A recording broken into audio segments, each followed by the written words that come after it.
반갑습니다.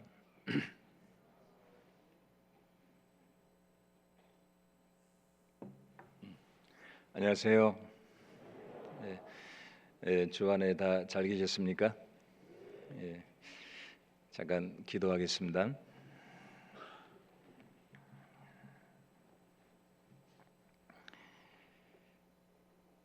우리를 사랑하시는 거룩하신 하나님 아버지 감사합니다. 우리를 죄와 멸망에서 구원해 주시고 주님의 거룩한 자녀로 삼아 주시고 또 교회 안에서 항상 주의 말씀과 은혜로 지켜주시는 주님 감사드립니다. 특별히 마지막 시대를 살아가는 저희에게 주님께서 은혜와 말씀으로 인도하시고 주의 귀한 복음을 위해 살아갈 수 있도록 축복해 주신 것을 감사합니다. 우리 일산교회 사랑하는 성도들 오랜만에 함께 주의 말씀으로 교제하게 되었습니다.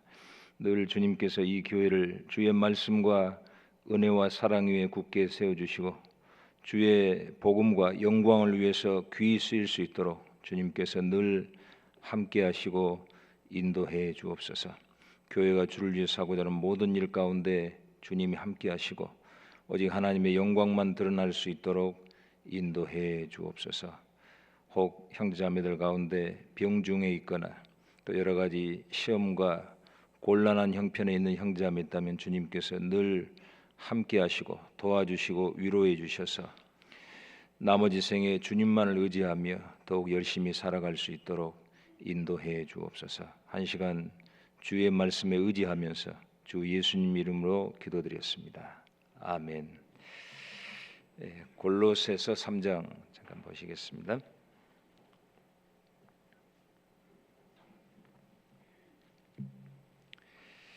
골로새서 3장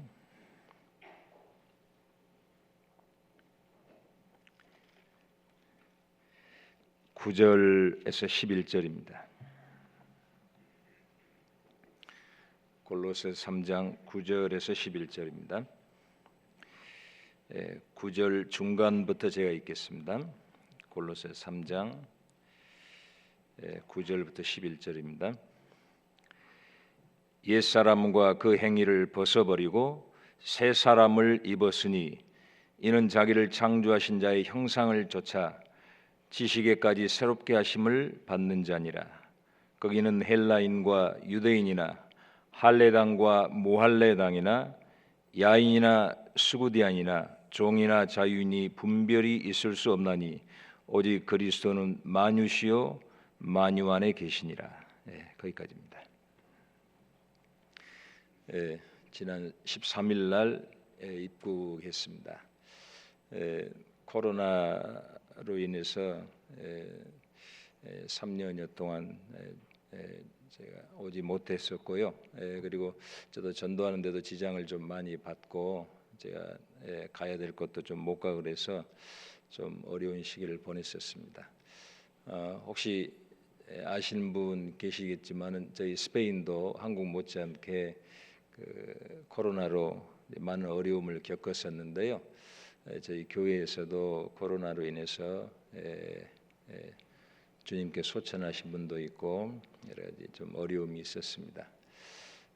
코로나가 시작되기 직전에 한참 전도가 좀 활발히 돼서 많은 수가 모이고 교회당도 가득 차서 새로운 곳으로 이전해야 되나 하는 고민하고 있을 때 또 어려움이 생겨서요. 한 2년여 가까이 못 모이다 보니까 여러 가지 이제 안 보이시는 분도 계시고 또 직장 찾아서 다른 데로 이동하시는 분도 계시고 그래서 한 2년여 지나면서 수가 오히려 좀 줄었습니다. 그러다가 올해 다시 한 분 한 분 구원받고 또 모임에 다시 나오시고 그래서 다시 예전처럼 아주 예전처럼 100%는 아니지만은 다시 거의 식구들이 교회당에 가득 차게 그러게 됐습니다. 항상 일산교회 형제님들 감사드리고요. 일산교회가 저희 스페인 선교를 위해서 앞장서서 후원해 주셔서 너무 감사드립니다. 짧은 시간이지만 오늘 마치 성경에도 사도나 선지자들이 복음을 전하기 위해서 파송을 받고 그 여행을 마치면 돌아와서 선교에 대해서 보고를 하듯이 저도 잠깐 스페인 선교에 대해서 보고를 드리고 그리고 골로새서 말씀으로 잠깐 교제를 나누고 싶습니다. 엊그제 도착해서 생각해 보니까 일산교회에서 파송받아간 지 벌써 15년이 지났습니다.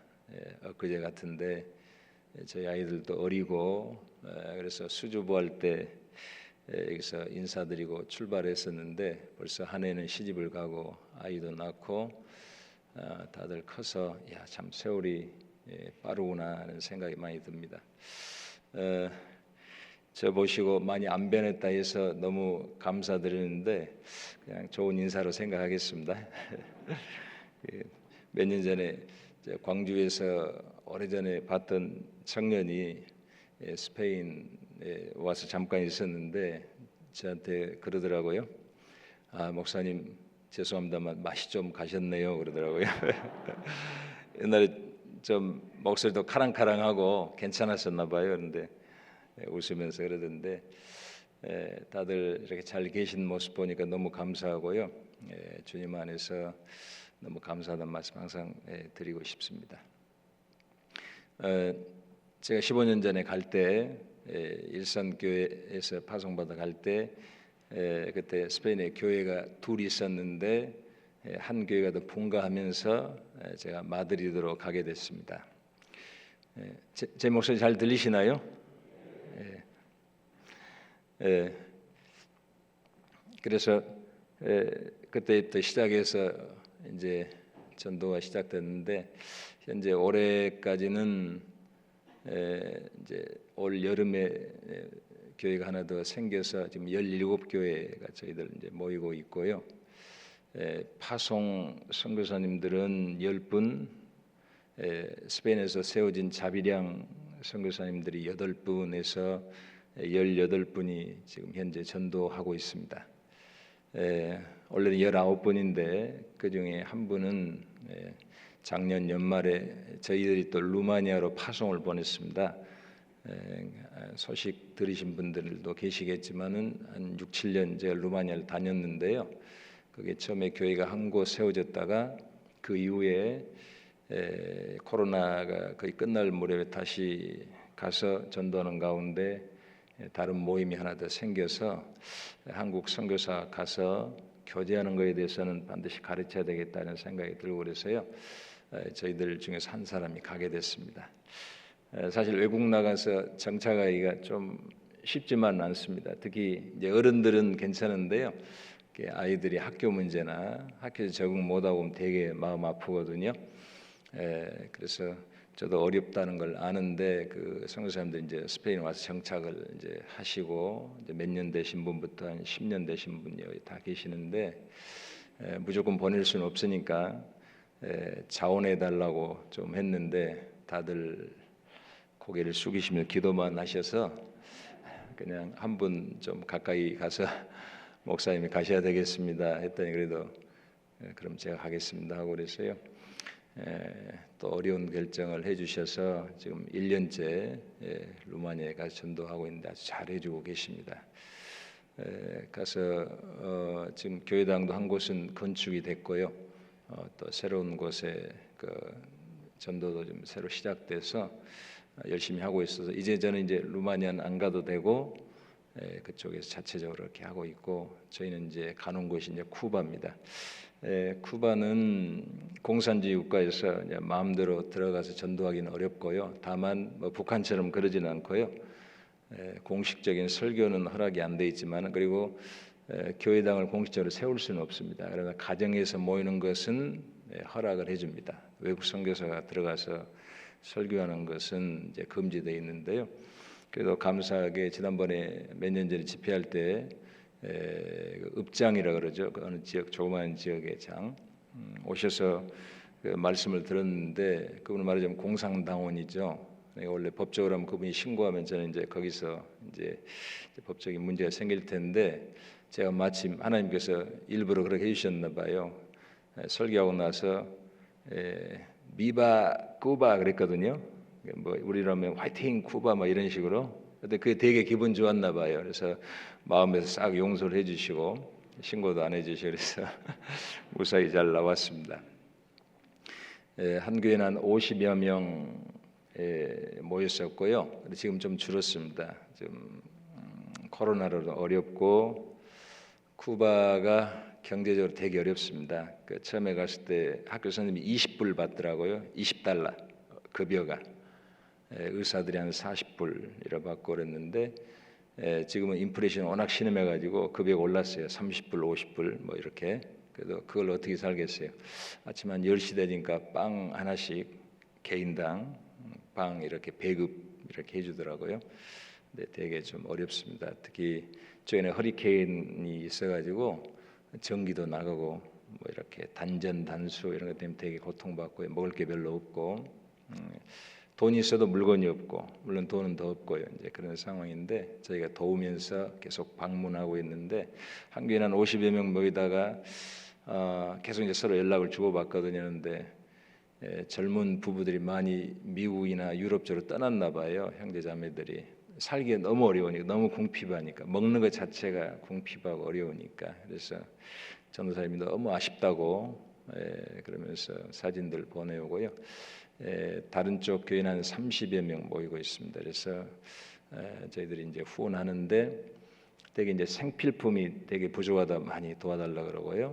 그다음에 의약품이 제일 그러니까 진통제가 구하기가 어려워요. 진통제가 이제 그런 부분이 있고 그러는데 계속 서로 교류하면서 전도하는데 그 전도사님 두 분이 참 열심히 합니다. 그 현지인 쿠바 사람들이거든요. 근데 쿠바는 공산주의 국가여서 수준들은 다 거의 다 대학을 다 나옵니다. 그래서 기본적으로 지식 수준은 있고 또 공산주의 교육을 받아서 그렇고 그런지 자국한 사람들이 순종적이고요.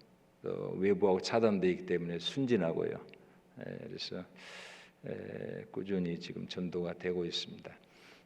제가 4월에 다녀왔었는데 코로나 상황이라 교회를 방문하지 못했습니다. 혹시 감염이 생기면 정치적으로까지 복잡해질 수 있으니까요. 선교사가 들어가서 이렇게 해서 그래서 이제 수도 하바나로 모이라 해서 한 집 하나 얻어가지고 거기서 5박 6일 같이 아침부터 저녁까지 밥 먹고 공부하고 밥 먹고 공부하고 이렇게 전도인 부부 두 교회 그다음에 임원 몇 분 또 새로 구원받은 여호와 증인 장로 부부 그분들 함께해서 이렇게 말씀 배웠는데 저도 깜짝 놀랐어요. 여호와 증인 그 장로 부부 구원받았다고 동영상을 저한테 보내줬는데 저도 보고 깜짝 놀랐습니다.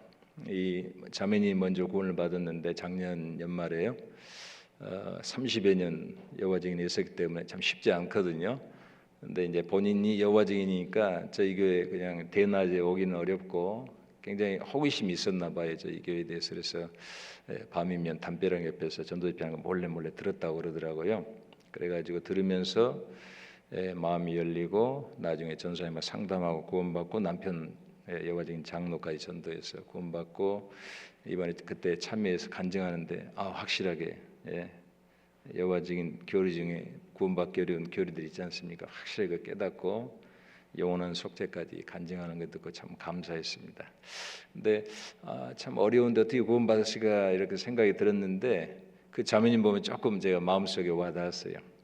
저희들 이제 아침 먹고 공부하고 또 잠깐 쉬었다가 점심 먹고 공부하고 이제 이렇게 했는데 그 쉬는 시간에 혼자 성경 들고 담벼락 쪽으로 가더라고요.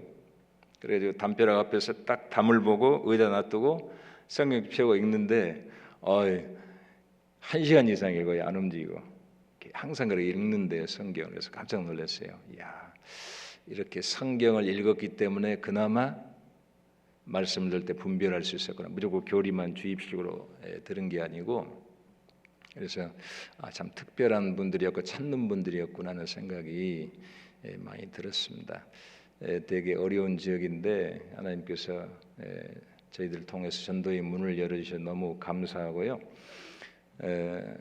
제가 짧지만은 스페인에 있으면서 느낀 것은 이렇습니다. 이제 마드리드에 있지만 제가 여러 나라나 여러 지역을 이렇게 전도하러 다닐 기회가 되게 많거든요. 굉장히 많은 목사님들, 일반 교회 목사님들 만납니다. 스페인 사람들, 남미 사람들, 루마니아 사람들 많이 만나는데요. 진짜 확실한 복음을 이렇게 간증하는 사람 찾기가 진짜 어렵습니다.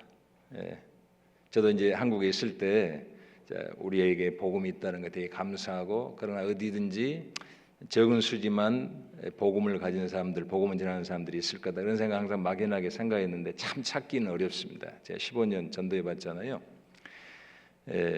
루마니아에서 1980년대 후반 90년 초에 미국 선교사에 들어와서 거의 저희하고 똑같은 복음, 미국 시카고 쪽 무디 신학교 쪽 교수들 들어와 가지고 전도한 그 교회들을 좀 만나서 얘기했을 때 우리하고 아주 비슷하다는 것은 좀 느꼈지만, 그런데 확실한 복음의 역사가 이렇게 일어나고 또 그 간증이 확실한 사람은 많지 않습니다. 그래서 되게 주님의 복음이 살아있는 곳에 있다는 게 감사가 피부적으로 많이 되고요. 두 번째로, 교회가 어느 정도 어떤 분들이 개인적으로는 믿음을 좀 비슷하게 가진 분들이 가끔 있는데, 저희들처럼 예를 들어서 이렇게 한 교회처럼 한 마음으로 한 가지를 위해서 협력하는, 그건 진짜 보기 어렵습니다.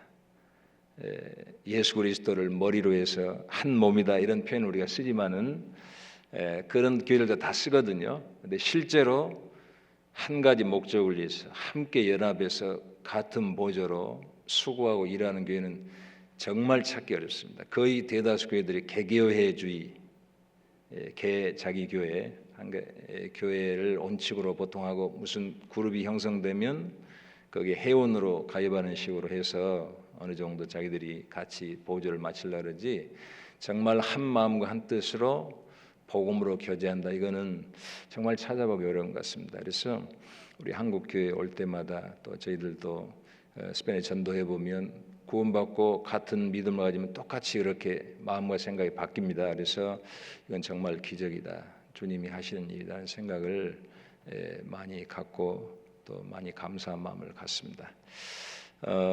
현재 스페인 이제 교회가 아까 말씀드린 대로 이제 그런 상태고요.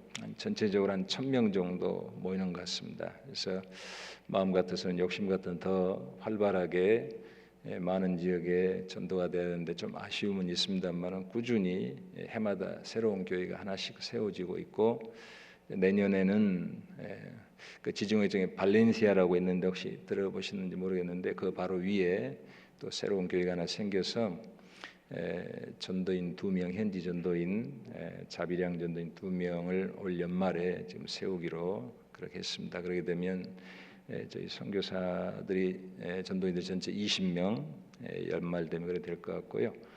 교회는 18교회 그렇게 되리라 생각합니다.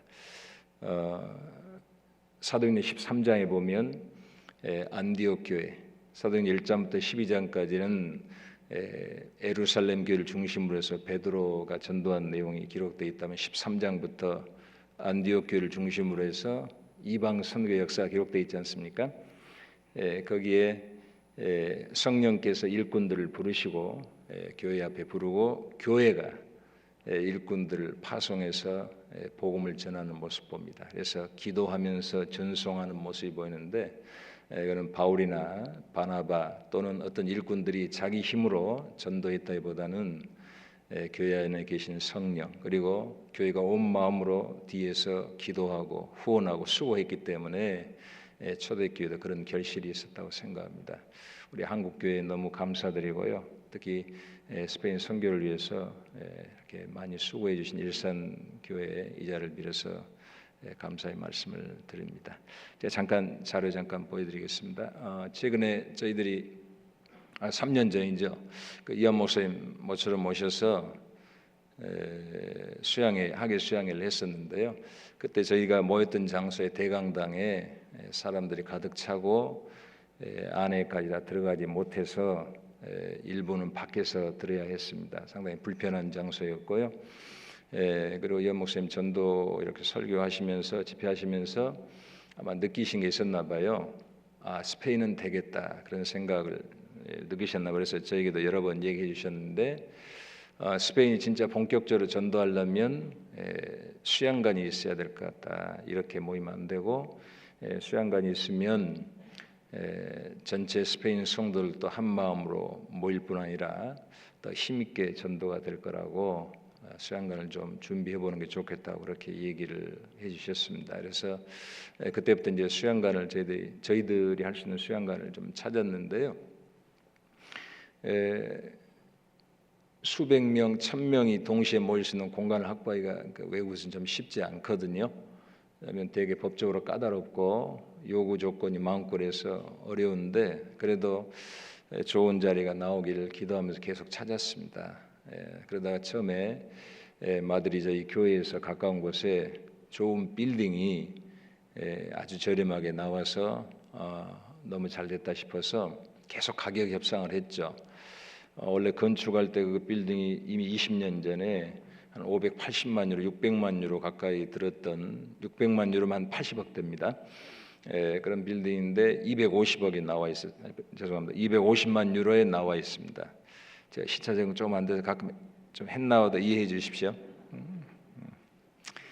근데 그걸 계속 협상을 해서 10만 유로씩 10만 원씩 몇 번 만나면서 200만 유로까지 이제 깎았었습니다. 그래서 이거다. 너무 건물도 좋고 위치도 좋고 잘 됐다 이제 싶어서 협상을 하면서 이제 등기부등본 다 확인하고 하는데 그 뒤에가 좀 문제가 있어 보니까 등기부등본에 뭔가 법적으로 그래서 변호사들 두 분에게 스페인 사람들에게 이제 그걸 문의를 했는데 문제가 좀 있을 것 같다고 이게 확인돼야 이렇게 하는 게 낫겠다고 그래서 그것을 깨끗하게 정리해 주는 조건으로 계약하기로 하고 기다리고 있었는데 기다려도 별로 소식이 안 오더니 나중에 보니까 다른 사람에게 팔렸어요. 그래서 되게 자책을 제가 스스로 많이 했습니다. 제가 겁이 좀 많거든요. 보시다시피 겁이 많습니다. 그래서 그러니까 한국 돈으로 하면 1,000만 원 모이기는 쉽지 않은데 1억 잃기는 쉽거든요. 그런 거 하면서 그래서 교회 돈 함부로 해서는 안 되니까 조심하고 조심해야 되니까 법적으로 외국에서 잘 모르면서 함부로 해서는 안 되니까 신중하게 한다고 했는데 그 사이에 아마 다른 사람이 더 저희가 이제 많이 깎았기 때문에 더 준다고 어떻게 연락이 됐나 봐요. 그래가지고 팔려서 굉장히 자책이 되고 마음이 좀 안 좋았습니다. 그런 과정 속에서 그 근처에 좋은 땅이 있어서 그 땅을 사게 됐습니다. 그래서 얼마 있다 땅을 사서 잘 됐다. 그 건물은 너무 좋은데 가운데 부분이 도너츠처럼 풍 파여 있어요. 표현이 제가 적절할지만 사각형인데 가운데가 정원입니다. 그래서 대강당이 나오기가 좀 쉽지 않습니다. 그래서 다른 실은 마른데 그런 상황이었는데 이제 그걸로 위로 삼았죠. 강당이 안 되는데 이걸 어떻게 교회당 수양관으로 쓰냐 이렇게 위로를 삼았는데 땅이 하나 잘 나왔어요. 188만 유로 땅이 나왔는데 그것도 뭐 아니면 도다. 일단 100만 유로 달라고 때를 썼더니 결국은 거기까지 협상이 갔습니다. 그래가지고 샀거든요. 샀는데 건축을 하려다 보니까 처음에 그 땅의 건축 우리가 원하는 대로 이제 적절할 정도로 지으면 한 300만 유로에서 400만 유로 들지 않을까 이렇게 생각하고 하나씩 알아보고 준비를 하는데 이런 건축비 많이 올랐잖아요. 여기저기 물어보고 건축 설계사들 찾아가고 또 이렇게 하는 과정 속에서 단위가 2배로 바뀌었습니다. 700만 유로, 800만 유로. 그것도 이제 지어봐야 알고요. 그래서 도저히 업무도 안 나고 너무 고민도 되고 살 때 너무 좋은 땅이어서 너무 감사하게 생각을 했었는데 아유 이거 건축을 언제 할 수 있을까 이제 고민이 많이 됐었는데요. 이제 그런 과정 속에서 제가 예전에 저는 뭐 하나 생기면 그걸 많이 좀 파는 편이거든요. 그래서 그 마드리드가 경기도만 합니다. 크기가. 그런데 거의 수양관 나올 만한 데는 거의 제가 이제 인터넷 사이트로 부동산 사이트는 다 뒤져봤거든요. 항상 제 신조가 1,000만 원 모으기 힘들어도 1억 좋을 수 있다. 잘 사면 뭐 이런 제 말 이해되시죠? 예. 그래서 좀 발품 팔아서 어떻게든 이 귀한 노인네 형제자매들 10원이라도 잃어버리시면 안 된다 이런 생각으로 엄청 찾다가 예전에 봤던 건물이 있어요. 너무 예쁘고 좋은데 그 당시로서는 비싸다 이런 생각을 했었는데 거기를 우연찮게 다시 보게 됐는데 엄청 가격을 떨쳐가지고 내놨어요. 아주 마드리드에서 좋은 지역이거든요. 그래서 다시 제가 조용히 찾아갔습니다. 찾아가서 다시 만나서 이제 얘기를 하고 그리고 물어봤더니 저희가 지으려 했던 그 딱 크기의 그 건물 그 딱 그 땅인데 150만 유로에 나왔어요. 그리고 건물도 너무 잘 돼 있고 그 이제 결혼식이나 이벤트 하는 곳인데 마치 수양회 할 수 있도록 이렇게 뭐 이런 식당, 조리시설 뭐 이런 뭐 홀링이 다 준비된 것처럼 딱 그렇게 된 건물이에요.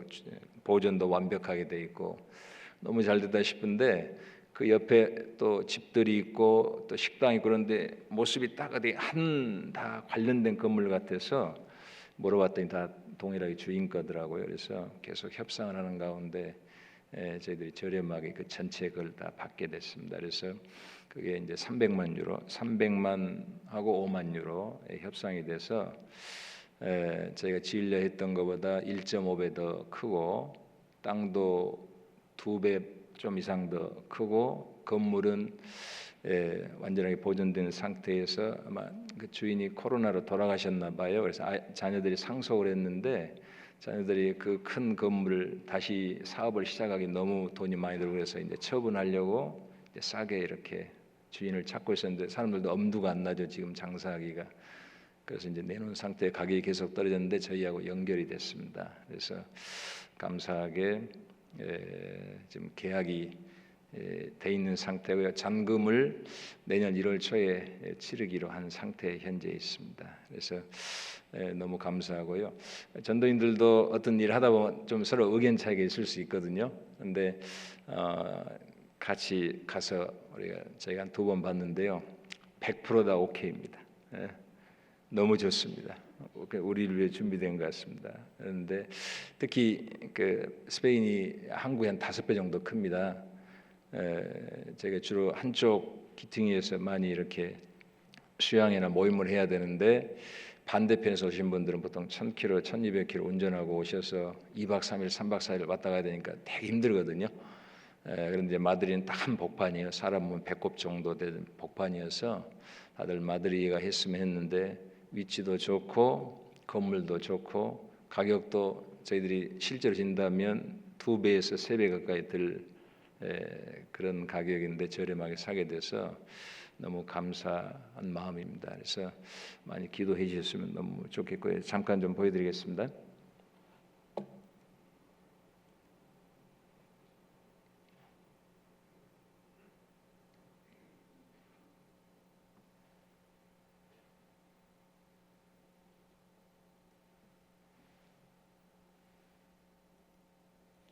안 나오는데요. 윤남열 목사님.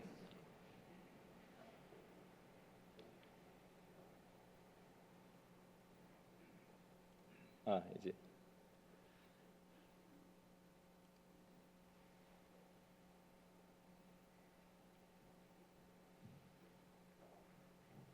나왔습니다.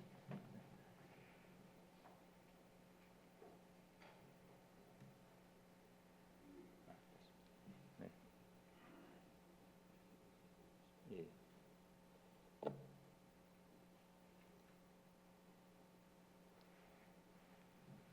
고맙습니다. 간략하게 선교 현황 보고드리겠습니다. 저희 한 인구는 한국보다 조금 작고요, 한 4,800만 정도 이렇게 되고 2000년도에 마드리드에서 한 4가정 정도 모여서 시작했는데 그 외에 한 5-6가정이 이 건물을 샀습니다. 이제 마드리드 교회입니다. 수리해서 한 100만 유로 그 당시 20년 전에 들여서 한 5-6가정이 헌신해서 이렇게 건물을 사서 이 교회당을 쓰는데요. 이곳 통해서 지금 현재 스페인에 전도될 뿐 아니라 남미가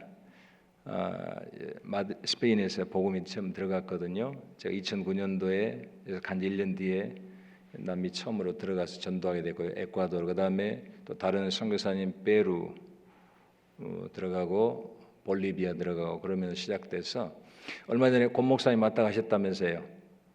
거기 파라과이도 저희 스페인에서 전도했습니다. 파라과이 저희 교회하고 발렌시아 교회 두 교회의 식구들이 파라과이 식구들이 있어서 전도해달라 해서 가서 전도해서 시작이 됐고요.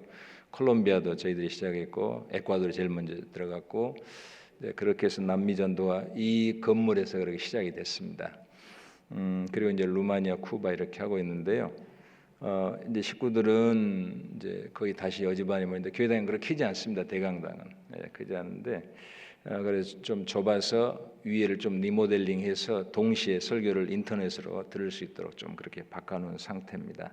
이거는 이제 몇 년 전 사진이고요. 전도인 부부 수련인데 지금 얼마 전에 모였던 부부 수련입니다. 제가 들어갈 때 이제 3사람 있었는데 조금 더 이렇게 늘었습니다. 그래서 몇 명 참석 못한 분도 계셨지만은 전도인들도 계속 이렇게 늘고 있습니다. 그리고 저희 스페인은 모든 전도인이 다 스페인어로 설교합니다. 원칙을 그렇게 정해서요. 이제 들어오시면 한 1년 정도 시간을 주고 통역 붙여주고 1년 후에 뛸 테니까 1년 안에 해라 그러면 참 그것도 사실은 무리죠. 외국어를 1년 만에 뛰어서 설교 1시간 반씩 하는 건 무리인데요. 그래서 일단 그렇게 해야 죽고 나서 하나 할 테니까 이제 그렇게 하고요. 그럼 또 하라면 해요. 또 하기엔 또 전도인들이 잘 하셔요. 그리고 이제 좀 다음에는 이제 통역 빼고 바로 유창하게는 안 되죠. 이제 그러면 이제 저는 이렇게 주문하죠.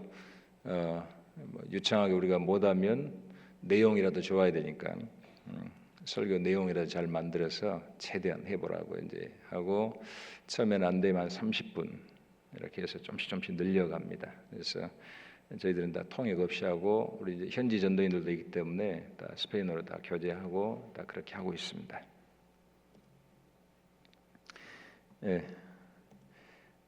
저희들이 현재 17개 교회 2개 선교회입니다. 그 중에 하나 북쪽에 약간 중간 위쪽에 바닷가 쪽에 카스테존 그래 돼 있는데 거기가 내년 1월 1일자로 지금 분가하려고 지금 준비 지금 하고 있습니다. 최근에 제가 한 5, 6년 됐을까요? 한 자매분 전도하면서 까나리아라고 아프리카 앞에 옛날 스페인에서 남미 정복할 때 중간에 기착지입니다. 중간에 이렇게 쉬어갔던 곳인데 거기에 전도가 돼서 그 교회가 하나 있는데요. 새로 리모델링하고 해서 지금 잘 모이고 있습니다. 그건 이동희 선교사님이 거기서 전도하고 계십니다. 저희 마드리드 교회는 한국분이 좀 계십니다. 그 외의 교회는 한국분이 거의 별로 없습니다. 선교사님 한 가정 또는 뭐 어떤 교회는 한 가정 한국분 있는 곳이 있고 좀 그렇습니다. 여기는 스페인 마드리드에서 한 10시 방향으로 영국 밑에 쪽인데요. 라코르냐라 그러는데 600km 떨어져 있습니다. 저희 마드리드에서 거기에 그래도 한 4, 5년 전에 제가 한 가정 소개를 받고 갔습니다. 저는 누가 소개해주면 무조건 찾아갑니다. 이제 한국에서는 못 그러지만 거기는 일단 소개해주면 찾아가서 누가 소개해줘서 왔다 반갑다 하면서 이제 이런저런 얘기하면서 이제 전도 이제 시작하거든요. 그래서 이제 시작이 됐는데 여기 이제 이동희 목사님이 까나리아 가기 전에 여기에 이쪽 다른 교회 있으면서 200km 떨어진 이곳을 이제 또 그 뒤로 이제 그분한테 제가 맡기고 전도를 했는데 이제 까나리아에 있던 우리 선교사님이 루마니아 들어가야 되니까 누군가 한 명이 가야 되는데 거기는 가려면 저희 또 외국 가는 거와 똑같이요. 거의 이삿짐 비용이 외국 나가는 똑같이 듭니다. 그래서 처음에 들어갔던 선교사님 목사님 너무 비용이 많이 듭니다. 이거 누가 이게 자주 들어오기가 어려울 것 같습니다. 이제 그랬는데 두 번째로 이제 선교사님 들어가면서 저한테 그러더라고요. 자기 다 놓고 들어가는데 가능하면 자기가 끝까지 있겠습니다. 왜냐하면 선교사들 여기 2, 3년 몇 년만 있다 가려면 너무 어려울 것 같습니다. 그러더라고요. 그래서 속으로 아이고 잘 됐습니다. 말은 못하고요. 오래 계시면 좀 더 좋죠. 근데 이제 고생을 많이 했습니다. 두 교회 맡아서 이렇게 하다가 근데 이제 전도인이 부족해요. 그래서 여기 있던 외국인 형제 이름이 파블로입니다. 저도 파블로 그냥 바울을 스페인 말로는 파블로라고 합니다. 영어 폴이잖아요. 저는 파블로 그러거든요. 이 형제님이 이제 스페인 사람인데 얼굴이 제임스 본드입니다. 얼굴만 몸매는 좀 아닌데 진짜 저는 영화 배우인 줄 알았어요. 진짜 잘생겼어요. 근데 되게 순수하고 진짜 전도 열심히 하시는데 상담 교육 한 1년 정도 받았는데 그 형제면 될 것 같습니다. 이동희 목사님. 그래서요 잠깐 방문해서 얘기 나눠봤는데 정말 순수해요. 자매님도 마찬가지고 자매님 마르타입니다. 자매님 이름이. 그래서 그 집 하루 자면서 얘기했는데 괜찮겠다 싶어서 이제 그분이 전도할 수 있도록 작년에 지금 1년 됐습니다. 10여 명 모였었는데 벌써 한 40명 가까이 모입니다. 그래서 외국 선교사보다 오히려 현지인들이 확실히 낫겠다 이런 생각이 좀 많이 드는데요. 잘해주고 계셔요. 지금 거기 그렇고 여기는 태권도 사범 한 20년 했던 우리 교회 형제님인데 한 3년 전에 4년 전에 느닷없이 찾아가지고 화를 내더라고요. 목사님 다른 데는 다 본가야 되면서 우리 안 해주냐고. 아니 한다고 해야 해주죠. 힘들다 그러면 제가 못 해주죠. 그런데 하겠다고 그래가지고 이제 했는데 그래서 이동희 목사님 여기 있으면서 200km 떨어진 곳에 두 곳을 전도 아까 그곳을 했는데요. 가야 되기 때문에 거기에 봉사회장인 우리 형제님을 이제 전도사님으로 세웠습니다. 작년 연말에. 근데 여기도 잘해주셔요. 그래가지고 지금 식구들이 조금씩 더 늘고 있습니다. 태권도 사범이 됩니다. 일하시면서 아까 파블로 전사님도 자기 일하면서 자비량으로 다 전도합니다. 저희는 보통 한 3년에서 5년 되면 거의 현지인들은 전도인으로 세워집니다. 그래서 제가 보기엔 여기 계신 분들은 거의 전도인 되셔도 될 것 같습니다. 그런 마음으로 전도하십시오. 그런 마음으로. 근데 잘하셔요. 정말 희생적으로 헌신적으로 잘하십니다. 여기는 메리다라고요. 2000년 로마의 군인들 휴양소입니다. 마드리에서 333km 떨어져 서쪽으로 포르투갈 가는 길로 떨어져 있는데 거기 한 10여 년 전에 전도를 했었어요. 그래가지고 그때 한 10여 명 모였었는데 두세 가정이 단독 이사 가면서 없어졌습니다. 그러다가 다시 모임이 다시 이제 시작이 되면서 최근에 분갈을 해서 아직 전도인이 없습니다. 그런데 이제 본인들끼리 교회당을 얻고 리모델링하고 해가지고 내년 1월 1일자로 전도인 한 명 지금 가는 걸로 그렇게 됐습니다. 이는 이제 카스테전 가정에서 모이는 모습인데요. 지금 교회당 하나 얻었습니다. 그래서 조만간 이제 정식적으로 전도인과 함께 복음 전하리라고 생각합니다. 우리 혹시 예전에 오신 분들 중에 따랑권 교회라고 제가 처음에 가서 전도했던 적인데 마드리에서 100km 정도 떨어진 곳인데요. 거기 가서 한 가정에서 시작했는데 두 번 이렇게 옮기면서 식구들이 많이 늘었습니다. 지금 훌리앙 목사님이라고 스페인 사람입니다.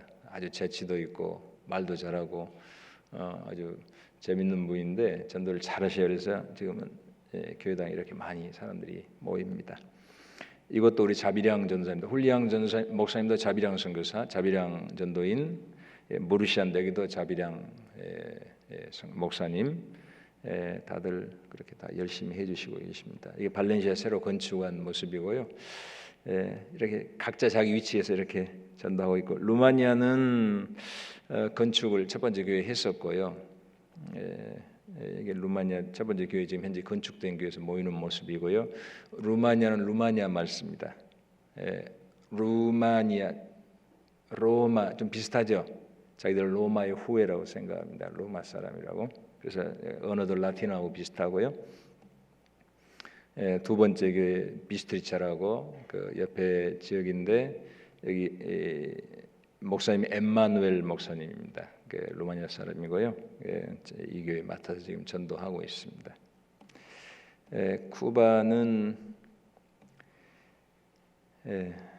첫 번째 전도했던 데가 파사데마리인데 밑에 보니까 피날델 리오라고 써졌더라고요. 물론 피날델 리오 맞습니다. 저도 피날델 리오라고도 부르는데 거기가 큰 도시고 파사데마리는 좀 작기 때문에 사람들이 잘 모르는 경우도 있어서 그냥 피날델 리오라고 부르는데 그 지역 이름은 파사데마리입니다.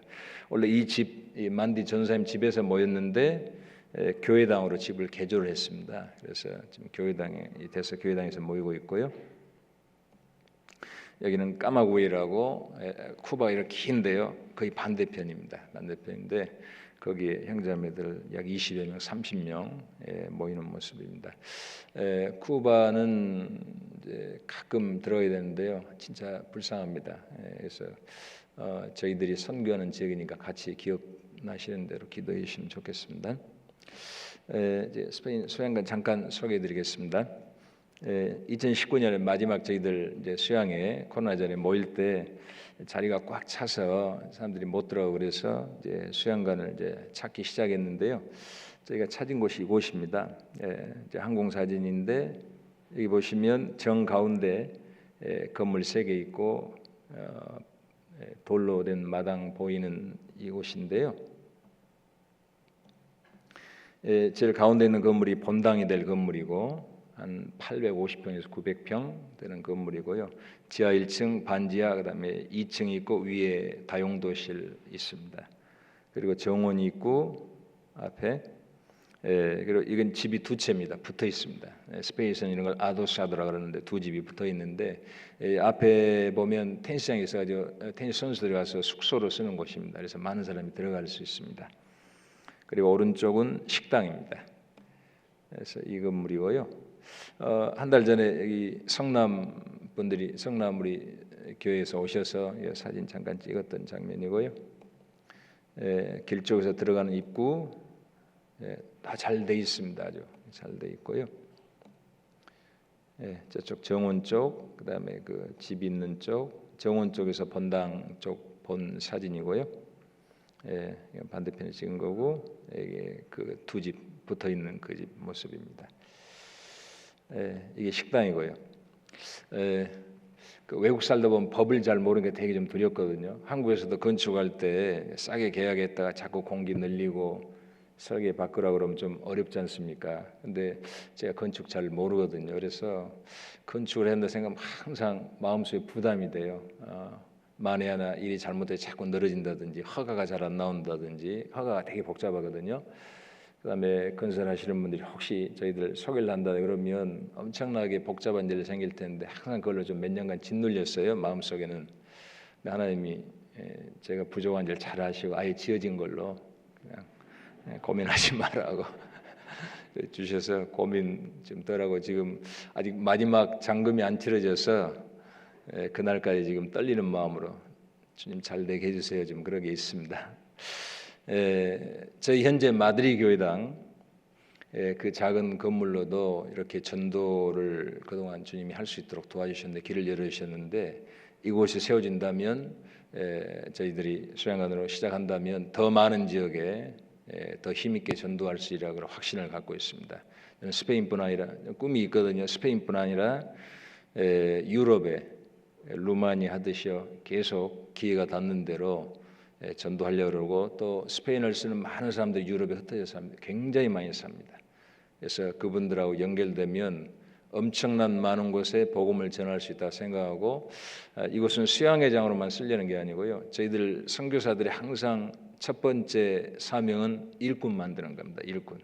지금도 약 한 40명 정도 외국인들 훈련하고 있는데요. 물론 신앙생활을 잘해야 되고 전도할 만한 그런 달란트가 있어야 되고 여러 가지 나름대로 충성된 모습들을 보여야 되는데 저희가 매주 화요일 날 말씀을 공부할 수 있도록 하고 한 달에 한 번씩 주일날 인근은 다 모이고 멀리 있는 곳은 유튜브로 동시 생방송하니까요. 교회를 봤는데 제가 2시간씩 따로 주일날 오후에 강의하고 1시간은 돌아가면 다른 전도인들이 강의하고 해서 계속 훈련하고 있습니다. 한국에서 와서는 이제는 더 어렵겠다 판단하고요. 어떻게든 현지에서 자체적으로 그것도 자비량으로 할 수 있는 사람, 자기 직업 가지고 전도할 수 있는 사람을 찾습니다. 저희들은 그래서 전도하도록 계속 훈련하고 있습니다. 이곳이 앞으로 그런 훈련 장소로서 저는 쓰이리라 생각하고 스페인만 위해서가 아니라 저희는 유럽이 전도 잘 안 되잖아요. 그런데 저희는 자신 있습니다. 자신 있단 말이 저희 개인이 어떤 일 할 수 있다는 말이 아니라 우리 복음이면 얼마든지 들어가서 해볼 수 있다 이런 그런 자신이 있습니다. 그래서 하나씩 해보려고 마음 먹고 있습니다. 오기 전에 좀 형제자매들이 보시면 좋겠다 싶어가지고 드론으로 좀 촬영을 했습니다. 저희들이 지금 계약금으로 5만 유로 주고 저희가 100만 유로가 지금 있는데요. 345만 유로입니다. 이게 전체 우리가 사는데 건축하려고 그러면 이 정도 규모는 한 2배, 3배 될 거라 예상하는데 너무 감사한데요. 한국에 많은 기도가 필요합니다. 같은 마음으로 기도해 주시면 고맙겠습니다. 잠깐 동영상 좀 보여드리겠습니다.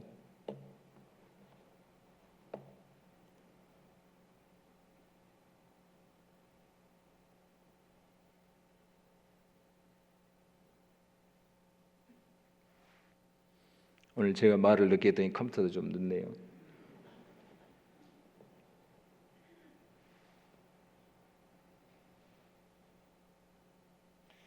윤남열 목사님.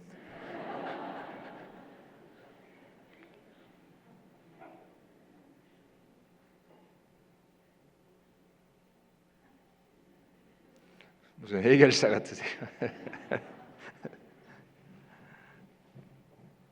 79%에 멈춰 있습니다.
너의 가는 길에 주의 평강이 있으리. 평강의 왕 함께 가시니 너의 걸음 주 인도하시리. 주의 강한 손 너를 이끄시리. 너의 가는 길에 주의 축복이 있으리. 영광의 주 함께 가시니 내가 밟는 모든 땅 주 인도하시니 주의 강한 손 널 이끄시니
감사합니다.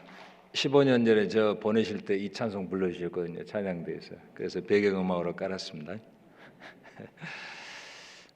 안에 보시면 그 여러 가지 그 부엌에 쓰는 물품들 있지 않습니까? 거의 다 새 겁니다. 그러니까 그 주인한테는 참 너무 인간적으로 죄송한 마음인데 사셔놓고 많이 사용 못 하셨어요. 근데 이게 그 안에 있는 모든 물건까지 다 같이 이렇게 넘겨준 거거든요. 그래서 그 부엌 같은 경우도 하려면 굉장히 비싸잖아요. 그래 전부 다 돼 있고 바닥도 대리석으로 화강암으로 돼 있고 너무 하이라이트해서 지금 이걸 수양관으로 써야 될지 다시 좀 안 좋게 리모델링을 해야 될지 그걸 좀 고민하고 있거든요. 뭐 지붕도 막 조각돼 있고 다 그래요. 천정들이. 그래서 제가 저 목사님하고 이호 목사님 얘기하면서 샹들리에가 너무 많은데 이거 띄어야 될 것 같죠. 수양회장이 그걸 왜 띄어 그러더라고요. 그래서 현재까지 그렇게 진행되고 있습니다. 저희가 한 영혼을 천하보다 귀하게 이거 전도하고 있지 않습니까? 하나님이 저걸 허락해 주시는 것은 저희에게 더 열심히 더 많은 영혼을 구원하라고 하시는 명령이라 생각합니다. 그래서 같은 마음으로 기도해 주시면 감사했고요. 저희가 보답드릴 수 있는 건 더 열심히 전도하는 길밖에 없다고 생각합니다. 그래서 주님이 허락하시는 범위 안에서 최선을 다해서 이렇게 전도하겠습니다. 감사드리고요. 잠깐 본문 말씀 보시겠습니다.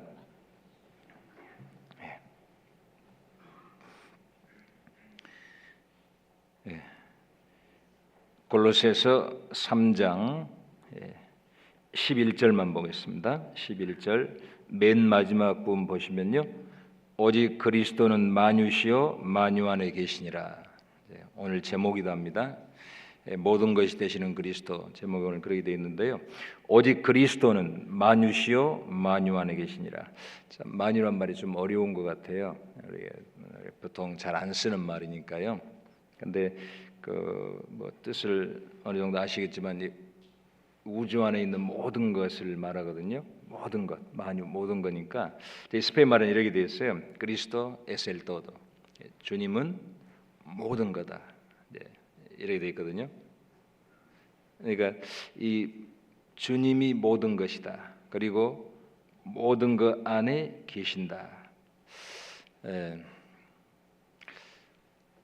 우리가 형제자매들 또는 가족들 한 사람 한 사람 만나서도 우리가 주님을 배우고 작은 사건 하나 가지고도 주님을 배우고 작은 물건 하나를 통해서도 주님을 배우고 주님의 손길을 느끼고 그러지 않습니까? 근데 주님이 모든 것이다 이렇게 말씀하셨는데 되게 이 말을 가지고는 좀 어렵죠. 근데 저도 신앙생활 해보면서 주님이 얼마나 귀한 분이한 것을 점점 많이 배워가는 것 같습니다. 이 골로새서에만 봐도 이 내용을 설명할 때 이렇게 설명하는데 조금 한번 찾아보겠습니다. 골로새 1장 한번 보겠습니다.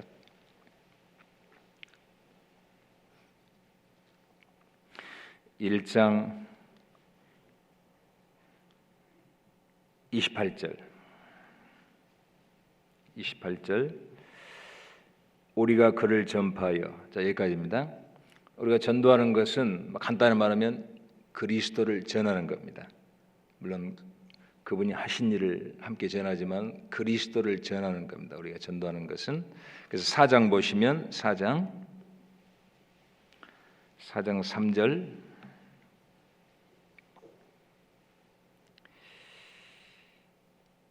또한 우리를 위하여 기도하되 하나님이 전도할 문을 우리에게 열으사 그리스도의 비밀을 말하게 하시기를 구하라. 이것을 인하여 매임을 당하였노라. 전도의 문을 열어달라고 하나님께 기도해야 되는데 왜? 그리스도의 비밀을 말하게 하기 위해서. 결국 그리스도 전하는 거거든요. 그리고 그분에 대해서 이렇게 표현했습니다. 3장의 4절 3장 4절 우리 생명이신 그리스도께서 그렇죠? 여기 표현하기를 우리 생명, 내 생명. 그러니까 그리스도가 없으면 생명이 없는 거죠. 그리스도 있을 때 생명이 있는데 우리 생명이신 그리스도 그렇게 얘기했고 1장으로 다시 돌아가셔서 1장 27절 하나님이 그들로 하여금 이 비밀의 영광이 이방인 가운데 어떻게 풍성한 것을 알게 하려 하심이라. 이 비밀은 너희 안에 계신 그리스도니 곧 영광의 소망이니라. 그분이 우리의 생명인데 그분은 우리의 영광의 소망이다 그랬습니다. 이제 올해 제가 설교했던 내용 중에 되게 이것과 관련된 게 많이 와닿아서 스페인에서 제가 설교를 많이 했었는데요. 주님이 귀하다는 생각을 가지고 처음에 주님의 사랑을 깨닫고 구원받았지만 시간이 지날수록 주님이 어떤 분인가를 더 배워가는 것 같습니다. 내가 믿는 그분이 어떤 분인가, 그분의 삶이 얼마나 신비하고 놀라운가, 그리고 그분이 얼마나 부요한가 나를 위해서. 그래서 제가 좋아하는 구절이 에베소서 3장 8절 구절인데요. 특히 올해 되게 많이 묵상하는 구절인데 스페인 표현은 이랬습니다. Las riquezas inescrutables de Cristo 그러거든요. 그게 헤아릴 수 없는 그의 부요함, 그리스도의 부요함. 근데 그게 복음 안에 들어 있고 내게 주시려는 건데, 저는 주님의 귀한 사랑을 깨닫고 구원받았지만 그분이 얼마나 부요하고 크시고 나를 위해서 뭘 준비했는지 많이 몰랐어요. 근데 시간이 지날수록 하나님이 이렇게까지 나를 위해 준비했나, 이것도 준비해 놓으셨나. 우리 생각의 범위를 훨씬 벗어난 하나님의 축복이 있는데 내가 주님에 대해서 너무 몰랐구나 이런 생각을 많이 갖습니다. 마태복음 16장에 제자들에게 물어보시잖아요. 사람들이 나를 누구라 하느냐. 어떤 사람은 세례요한이라고 그러고 예레미야라고 선지자 중에 한 명이라는데 사실 그건 주님에 대한 모독입니다. 사람들이 나를 누구라 하느냐. 첫 번째 질문이셨고 두 번째 질문, 너희는 나를 누구라 하느냐. 우리에게도 물어봅니다. 제자들에게만 물어보는 게 우리에게도 너희는 나를 누구라 하느냐. 아마 각자가 주님 안에서 배우고 경험하고 아는 대로 주님 앞에서 대답하셔야 될 겁니다. 그분이 어떤 분인지 안 만큼 주님을 위해 살 거고 안 만큼 그 부요를, 그 기쁨을 누리고 살 거고요. 예수님의 이름이 소개된 곳에 그를 기묘자라고 그랬죠. 이사야서 한번 보시죠. 이사야서 9장 6절.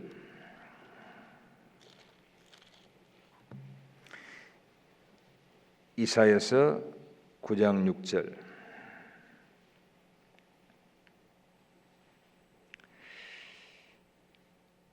이는 한 아기가 우리에게 낳고 한 아들을 우리에게 주신 바 되었는데 그의 어깨에는 정사를 메었고 그 이름은 기묘자라, 모사라, 전능하신 하나님이라, 영존하시는 아버지라, 평강의 왕이라 할 것임이니라. 여기 주님에 대해서 묘사한 것 중에 첫 번째가 기묘자다. 한글 사전에 기하고 묘하다. 저희 스페인 말로는 탐복할 만하고 어떻게 표현할 수 없는 분이다. 기이한 분인데 탐복하고 감탄할 만한 놀라운 분이다. 이제 그렇게 돼 있습니다. 왜 예수님을 그렇게 표현하셨을까요? 기이한 분이다. 탐복할 만한 분이다. 우리의 생명이다. 우리의 영광의 소망이다. 우리가 전파할 분이고 복음의 내용이거든요. 학개서 한번 보겠습니다. 학개서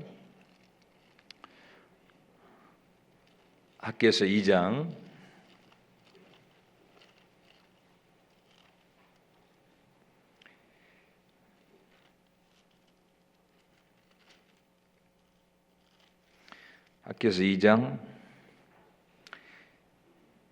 6절 7절입니다. 나 만군의 여호와가 말하노라. 조금 있으면 내가 하늘과 땅과 바다와 육지를 진동시킬 것이요 또한 만국을 진동시킬 것이며 만국의 보배가 이르리니 내가 영광으로 이전에 충만케 하리라. 만군의 여호와의 말이니라. 하늘과 땅과 바다 육지를 진동시키실 텐데 만국의 보배가 이를 것이다. 만국의 보배. 저희 번역본에는 모든 만민이 원하는 분, 기대하는 분, 갈망하는 분 이렇게 되어 있습니다. 만국의 보배. 그분으로 인해서 천하가 만국이 진동할 것이다. 저는 말씀 배우면서 그런 생각이 많이 듭니다. 하나님이 사람이 되셨다. 이제 우리가 간단하게 다 믿는 내용이지만 정말 신비한 것 같아요. 우주보다 더 크신 분이 사람이 되셨다. 그건 우리 마음을 충분히 진동시키고 남을 만한 내용입니다. 어떻게 하나님이 사람이 될 수 있을까? 그 거룩한 분이 사람 중에서도 죄인처럼 되셨다. 그것도 마음속에 너무 놀랐고요. 또 그리스도를 심판하실 때 그리스도를 심판하는 게 아니라 내 죄를 심판하셨다. 온 인류가 모든 죄인들이 그리스도 안에 심판을 다 받아서 누구도 자기 죄로 지옥 갈 수는 없다. 저희가 전도하는 내용은 간단하죠. 누구도 자기 죄 때문에 지옥 안 간다. 하나님이 세상을 이처럼 사랑하사 독생자를 주셨다. 그래서 저를 믿는 자는 영생인데 우리의 모든 죄가 십자가에서 끝났기 때문에 어떤 누구도 자기가 지은 죄 율법을 범한 죄로 가지 않고 다만 끝까지 이 하나님의 거룩하신 은혜를 배척하는 사람은 그 안 믿는 죄 때문에 심판받는다. 자, 우리가 전하는 메시지잖아요. 왜 그게 가능하냐면 예수님이 심판받을 때 내가 심판받았고 예수님이 심판받을 때 모든 세상 사람이 아담부터 마지막 사람 모든 사람이 그곳에 심판을 받아 죄값을 다 치렀기 때문에 이 놀라운 일이 십자가에서 이루어졌기 때문에 우리가 구원받을 수 있습니다. 그 소식은 우리 마음을 감동시키고 특별히 죄인 중에 개수 같은 내가 구원받았다는 것도 내 마음속을 놀라게 하고 그리고 이 복음을 배척하는 사람이 받게 될 영원한 심판이 또 우리를 전율하게 하고 하나님 값없이 주시지만 끝까지 은혜를 배척하는 사람이 받을 심판을 우리가 잘 알고 있습니다. 무섭지 않습니까? 두렵지 않습니까? 그걸 들을 때 우리 마음에 두려움이 있고 또 하나님 마지막 그리스도를 배척하는 사람을 심판하기 위해서 다시 오신다는 그 놀라운 그 말씀도 우리를 놀라게 합니다. 예수님은 특별한 분입니다. 그래서 제가 간략하게 요약하면서 오늘 예수님에 대해 좀 더 잘 아시지만 제가 좀 소개해 드리고 싶습니다. 골로새서 다시 한번 돌아가 보겠습니다. 골로새서 1장으로 가겠습니다. 골로새서 1장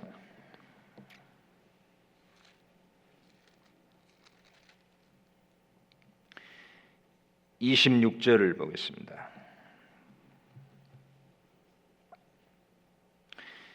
26절 이 비밀은 만세와 만대로부터 오므로 감추었던 것인데 이제는 그의 성도들에게 나타났고 예수님을 가르쳐 비밀이라 그랬는데 만세와 만대로부터 창조 전부터 우리를 위해서 예비되신 분입니다. 누가 내게 선물을 해줄 때 비싼 걸 해줘도 감사하고 그렇지만은 오래전부터 준비했다. 나를 생각해 준비했다면 더 특별하겠지 않습니까? 창세전부터 우리를 위해서 특별히 예비된 분입니다.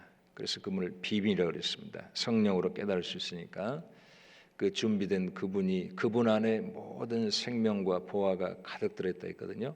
그런데 이 골로새서에는 교회에 잘못된 무리가 들어왔어요. 구원받는 길 또는 신앙생활하는 것에서 예수님 말고 다른 걸 가르치기 때문에 바울 사도가 예수님에 대해 자세히 설명하면서 그분이 만물의 근원이라는 걸 먼저 설명했습니다. 만물의 근원 되신 분.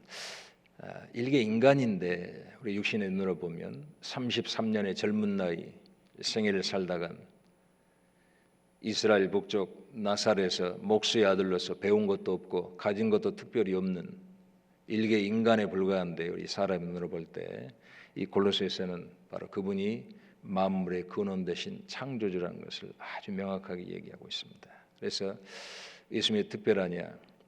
사람들이 받아들일 수 없는 많은 것 중에 사실 기독교라면 나쁘게 생각하지 않을 수 있지만 예수님에 대해 얘기하면 별로 받아들이기 어렵잖아요. 예수님을 하나님이라 부른다. 이거는 우리가 구원받기 전이라 해도 좀 생각해 보면 쉽지 않을 것 같아요. 한 인간을 만물의 창조자다 이렇게 가르치는 게 성경이지 않습니까? 그런데 그분이 만물을 창조하신 하나님이고 만물의 근원이라는 것을 명확하게 설명하고 있습니다. 보이는 것과 보이지 않는 것을 창조하신 분이다. 전도 집회할 때마다 예수님에 대해 조금씩 이렇게 설명할 때 되게 설명하면서 제 개인적으로도 감동이 많이 되고 감사한 마음이 많이 듭니다. 하나님이 사람이 되셨다. 많고 많은 모습 중에서 내 모습으로 오셨다. 사람 모습으로 오셨다. 빌립보서에 있는 표현대로 자기 영광의 광채이신 그 예수님, 그 자기 영광을 뒤로 두고 하나님의 그 형상을 자꾸 세데스페호 아시미스모 자기 자신을 벗어버리고 사람의 모습으로, 종의 모습으로 와주셨다. 되게 그 모습이 감사해요. 누가 알아준 것도 아니고 왔을 때 모든 사람이 대적하고 배척하는데, 사실 인간인지라 누가 좀 무시하거나 잘 알아두지 않으면 되게 좀 속상하고 마음 언짢은 게 생기는 게 인간인데, 제 자신도 마찬가지예요. 그럴 때가 있는데 어떻게 만물을 창조하신 분이 그런 대접을 받을 줄 알면서 오셨을까? 생각이 되게 놀랍고요. 생각할수록 감사하고요. 그분은 만물의 근원일 뿐 아니라 예수 그리스도는 가장 모든 것 중에 높은 분으로 되어 있습니다. 제가 히브리서, 저희는 이제 한 달에 한 권씩 성경 공부 계속 이제 마드리에서 하고 있는데요. 얼마 전에 히브리서 공부하다 되게 놀라운 구절이 하나 눈에 들어왔어요.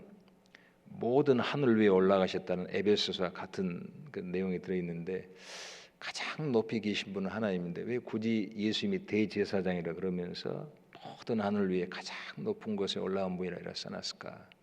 그리고 그분이 우리를 궁일이 여기면서 우리를 진심으로 사랑하기 때문에 우리 자리에 대신 죽어주고 자기 자신을 드린 분이라고 이렇게 자세히 설명하고 있잖아요. 가장 높으신 분, 하늘의 가장 가운데 자리에 앉아 계시고, 우주가 그를 위해서 만들어졌다고 설명되어 있고, 만물이 그를 위해서 만들어져 있고, 책 중의 책인 성경이 그를 증거하기 위해서 기록되어 있고, 모든 선자들이 그를 증거하기 위해서 살았었고, 우리 그리스도인들이 마음속에 그분을 받을 때 우리의 왕으로, 절대자로 무릎을 꿇는 그분이라고 이렇게 성경에 설명이 되어 있습니다. 그 특별한 분, 요나보다 더 높고 크시고, 그리고 모세보다 더 크시고, 아브라함보다 더 크시고, 성전보다 더 크시고, 하늘보다 더 크신 분이라고 이렇게 설명하는데, 그 특별한 분, 그분이 이 안에서 계속 소개되고 있는데 우리를 위한 분이라고 계속 설명되어 있거든요. 모든 것보다 더 크신 분, 그리고 모든 권세를 가진 분이라고 설명했습니다. 제가 이 설명을 왜 자꾸 드리려고 그러냐면, 조금 제가 더 풀어서 계속 해보겠습니다. 내가 믿는 예수님에 대해 우리가 잘 모르는 것 같아요. 제 자신도 마찬가지고, 배워가면서 더 많이 알아가는데, 그분이 내게 주시려는 그리고 그분 자신이 얼마나 특별한지를 느끼면 느낄수록 제가 주님을 사는 게 너무 적다는 게 많이 느껴지고, 내게 준비된 게 너무 크다는 게 많이 느껴지고. 요한일서 한번 봅시다. 요한일서 3장.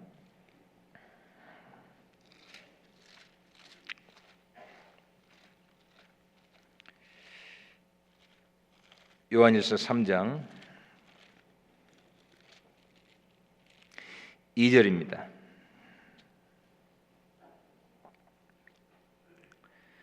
요한일서 3장 2절. 사랑하는 자들아, 우리가 지금은 하나님의 자녀라. 장래에 어떻게 될 것은 아직 나타나지 아니하였으나 그가 나타나심이 되면, 그 다음에 제가 하고 싶은 말이 여기인데, 우리가 그와 같을 줄을 아는 것은 그에 계신 그대로 볼 것을 인함이라. 여기 그와 같을 줄을 아는 것을 그랬잖아요. 한번 상상해 보셨어요? 여러분 자신 예수님과 똑같이 된다는 거. 우리 그리스도의 그 영광스러운 몸으로 변화된다는 말 많이 들으셨잖아요. 저도 설교도 많이 하고 그러는데 묵상할 기회가 많이 주어져서 내가 그분이 누군지를 조금 우리가 공부했는데, 만유의 근원이시고 만유보다 더 크시고, 모든 것이 그분을 위해 창조됐고, 만유를 다스리는 그분하고 같이 될 것이다 했거든요. 그 스페인 말은 조금 더 표현하게 이렇게 표현되는데요. 그 똑같은 말, 똑같이 될 거다 이렇게 써놨어요. 똑같이 될 거다. 물론 우리가 예수님이 되지는 않습니다. 그러나 예수님과 같은 영광에 들어간다고 되어 있는데, 되게 그냥 처음에 구원받을 때 생각할 때 나를 지옥에서 건져줬다, 내 죄 사했다, 천국 들어간다, 이런 생각하면서 이제 신앙생활 시작했는데, 하나님의 계획은 나를 예수 그리스도와 똑같이 만드시려고 그런다. 똑같이 만드시려고 그러는데, 그 예수님의 생명이 들어와서 내가 그리스도인이 됐고 하나님 아들이 됐고, 그 생명이 자람으로 주님을 닮아감으로 주님의 자녀답게 살게 될 거고, 그리고 주님 오시는 날 주님하고 똑같이 변화시키려는 주님의 계획 속에서 내가 주님의 몸된 교회 안에 지금 살아가고 있구나. 주님이 가진 그 부요와 그 영광을 나도 동일하게 주시려고 처음부터 계획하셨구나. 하나님의 얘기 조금씩 이해가 많이 돼요. 되게 우리 개인을 하나님이 다루시는 게 그냥 한 구원받은 사람 이 정도가 아니라 그리스도, 만유가 되시는 그 그리스도와 똑같이 해주시려고 나를 불러 구원하셨다. 그분을 생각하면 되게 그냥 너무 좀 놀라울 때가 이렇게 많이 있습니다. 성경의 이 놀라운 책, 역사의 처음부터 마지막까지 기록됐고 작은 벌레부터 천사와 하나님까지 기록되어 있고, 예? 이 작은 땅, 지구부터 우주까지 기록되어 있는 이 책 속에 나와 있는 하나하나가 예수님을 설명하고 있잖아요. 아담이 누구를 설명합니까? 예수님 설명하잖아요. 아벨이 누구 때문에 기록되어 있습니까? 예수님 설명하려고 기록되어 있잖아요. 노아가 왜 그 역사가 기록되어 있습니까? 노아 방주, 예수님 설명하려 그러잖아요. 예? 아브라함, 요셉, 다윗, 구약의 모든 그 선진들이 다 예수님에 대한 설명이잖아요. 그분의 삶에 대해서. 그뿐이겠습니까? 예? 만나, 반석, 성막, 노뱀, 방주, 구약에 나온 모든 사건들이, 심지어 성막의 작은 못 하나까지 예수님이 어떤 분인지, 레이기에 나온 5 제사가 예수님이 우리 위해서 뭘 해주시고 어떤 분인지 한 구절 한 구절이 다 예수님의 그 부요함과 신비함을 우리에게 설명해주고 그 부요함을, 그 놀라운 거 우리에게 주시려고 다 성경에 설명해 놨잖아요. 그래서 성경 읽으면서 우리가 예수님을 발견하지 못하면 우리가 다 놓치는 거죠. 그 예수 그리스도, 성경의 모든 주제가 되시는 분입니다. 누가복음 24장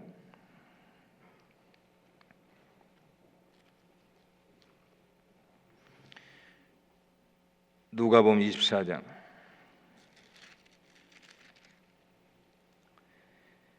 25절에서 27절.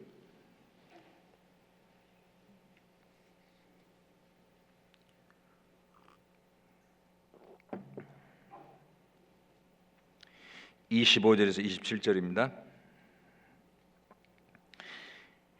가라사대 미련하고 선자들의 말한 모든 것을 마음에 더디 믿는 자들이여, 그리스도가 이런 고난을 받고 자기의 영광에 들어가야 할 것이 아니냐 하시고, 이에 모세와 및 모든 선자의 글로 시작하여 모든 성경에 쓴 바 자기에 관한 것을 자세히 설명하시니라. 모든 성경에 쓴 바 자기에 관한 것, 모든 성경에 예수님 증거하려고 있습니다. 어느 날 예수님에 대해서 집회하면서 하나님의 어린 양이라고 딱 했는데, 예수님은 목자신데 왜 어린 양이라 했을까? 예수님을 종이라고 설명했는데 예수님은 왕인데 왜 종이라 그럴까? 어느 날 예수님은 완전한 사람이라는데 예수님은 하나님인데 왜 사람이랄까? 사람이면서 하나님이세요. 양이면서 목자세요. 종이면서 왕이세요. 신비한 분이, 희한한 분이에요. 제물을 드릴 때 자기 몸을 드렸다 했거든요. 그는 대제사장이라고 그래놓고 자기가 속죄제물이라고 그랬어요. 원래 제사장은 속죄제물을 따로 드려야 되거든요. 자기가 속죄제물이에요. 정말 뭐랄까 역설적인 그런 게 성경이 굉장히 많습니다. 한 분이신데 정반대 역할을 동시에 나가는 신비한 분입니다. 아주 신비한 분입니다. 그는 이새의 가지인데 다윗의 뿌리라 그랬습니다. 그러니까 도저히 양리발성 2가지를 동시에 가지고 계신 아주 놀라운 분입니다. 주님의 겸손도 배우고 싶고 우리 신앙생활하면서 온유도 배우고 싶고 많은 걸 배우고 싶은데 어떻게 배울까? 말씀 보면 그런 생각이 들더라고요. 어떻게 가장 영광스러운 분이 가장 그렇게 초라해질 수 있을까? 가장 거룩한 분이 어떻게 가장 죄인처럼 취급받을 수 있을까? 가장 힘센 분이, 힘센 교만하잖아요. 가장 약한 사람처럼 죽었습니다. 가장 부유한 분이 가장 가난한 분이 됐다고 성경이 말씀하시거든요. 그분은 삶 자체도 신비고 하시는 말씀도 신비고 모든 게 다 우리를 위해서 준비되신 분입니다. 그래서 그분은 모든 성경의 주제인과 동시에 인간이 갖고 있는 모든 문제에 대한 해답입니다. 우리가 이 세상 살면서 몇십 년 사는데 우리가 인생 험하다는 얘기 전도에도 많이 하잖아요. 저도 정말 그 생각하면 조금씩 더 느껴지는 것 같아요. 많이는 아니지만 아직 젊으니까 조금씩 느껴지는 것 같은데, 제가 어떤 과학자의 그 우주에 대한 설명을 들었어요. 오래전에 그렇게 설명하더라고요. 모든 물체의 기본 구성이 원자인데 예? 그 안에 원자 핵이 있고 전자가 있다. 근데 두 사이의 거리가 굉장히 길다, 멀다. 사실은 우리가 보는 물체 안에 빈 공간으로 구성되어 있기 때문에 실제로 거의 존재하지 않는 거나 똑같다. 태양계가 빛의 속도로 4년입니다. 태양계 자체의 길이만 해서 빛의 속도로 1초에 30만 킬로 간다는 빛의 속도로 4년인데 거기에 태양과 행성 8개 있습니다. 이거는 마치 한반도에다 바둑알 8개 뿌리는 것 정도밖에 안 되거든요. 완전히 빈 공간이에요. 우주 자체가 완전히 빈 공간이에요. 전체가. 그래서 어떤 과학자가 말하길 이 우주를 공간 싹 빼버리고 그냥 덩어리로 딱 압축시키면 저희 주먹보다 작답니다. 우주라는 게 저희 주먹보다 작다는 거예요. 내가 이걸 위해 살았나 옛날에 그런 생각 안 드세요? 실제로 이 우주가 그 물체 사이 공간이기 때문에 그걸 싹 빼버리고 물체만 딱 그 남아있는 덩어리만 딱 추격하면 주먹보다 작아요. 우주가. 하나님 그렇게 만드셨어요. 이거 하나님 능력이거든요. 우리가 추구하고 우리가 기대를 가지고 살았던 옛날의 그 삶 속 이 땅이 아니라 우주가 우리 주먹보다 실제는 작아요. 거기서 우리를 건지셨습니다.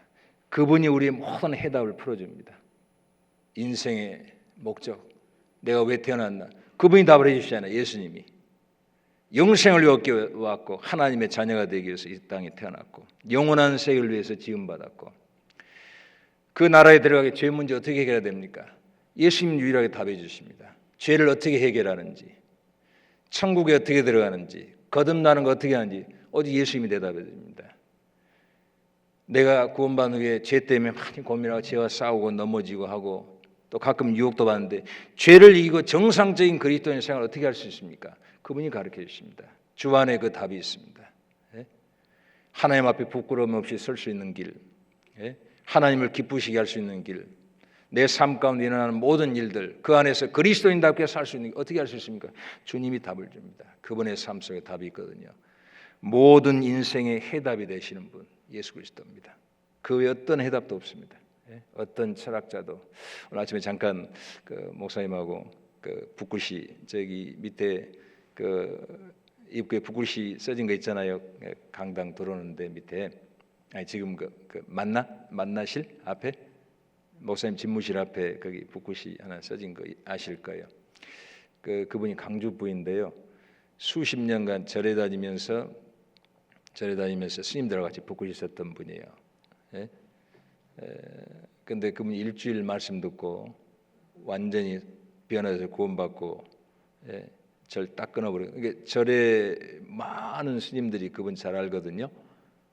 그런데 일주일 말씀 듣고 완전히 딱 모든 걸 정리하고 자기 인생 평생 60여 년 살았던 그 삶을 한 번에 정리하고 주님께 돌아온 분인데 그 어떻게 가능하겠어요? 종교는 하나의 철학이죠. 하나의 철학. 답을 주지 못하죠. 그런데 일주일 말씀 집회 들었는데 자기 인생에 가장 궁금했던 게 해결되니까 하루아침에 정리를 하잖아요. 60년간 자기가 믿었던 걸 정리를 하잖아요. 정리를. 해답은 주님이 주십니다. 그리고 그분만이 유일한 분입니다. 유일한 분. 그 성경에 유일하단 말이 여러 개 나오는데 그분만이 우리 유일한 소망이고 유일한 구원자십니다. 사도행전 4장 보시겠습니다.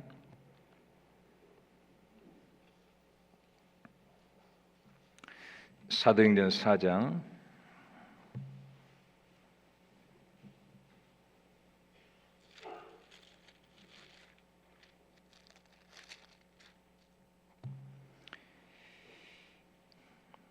12절입니다.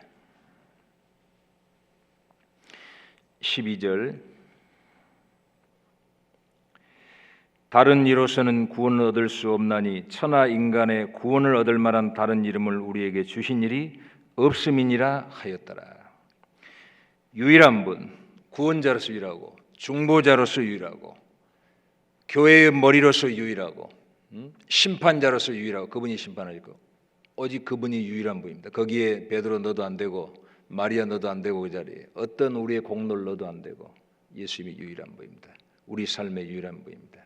그래서 그 예수님 생애에 보면 7가지로 우리가 간략하게 요약해 보면서 그분의 생애를 좀 요약해 볼 수 있는데요. 그분은 탄생이 신비롭습니다. 먼저 탄생 자체가 신비해요. 어떤 사람이 세상에 창세전에 탄생이 예비된 분이 있습니까? 어떤 사람이 이 세상에서 수많은 사람들이 한 분의 길을 예비하기 위해서 일하는 사람이 있습니까? 어떤 분이 태어나기 전에 수많은 사람들이 이런 삶을 살 거라고 애언한 분이 있습니까? 어떤 분이 태어날 때 아버지 없이 태어날 수 있습니까? 예? 어떤 분이 사람이 하나님의 몸으로 올 수 있습니까? 어떤 분이 정확히 태어난 그 시점이 예언된 분이 있습니까? 예수님입니다. 정확히 자기 때에 태어났다 그러셨거든요. 하나님의 계획 속에 태어났거든요. 창세전에 준비되셔서 수많은 선지자가 그의 길을 예비하고 수많은 사람들이 그를 위해서 일하고 애언하고 그리고 아버지 없이 하나님의 능력으로 태어나신 하나님이신 그분 탄생 자체가 기묘자입니다. 신비한 분입니다. 갈라디아서 4장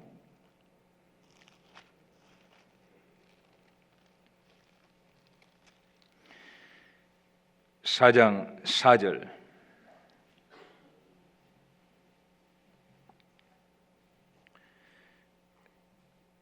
갈라디아서 4장 4절입니다.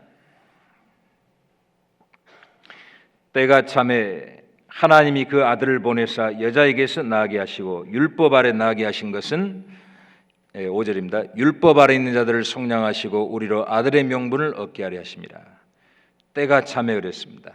정확히 하나님의 계획 속에서 시간이 딱 되시니까 태어났습니다. 그래서 처녀의 몸에서 여자의 후손으로 아브라함의 후손으로 다윗의 후손으로 모든 것이 예언된 대로 정확한 그 시점에 딱 태어나셨습니다. 신비하게.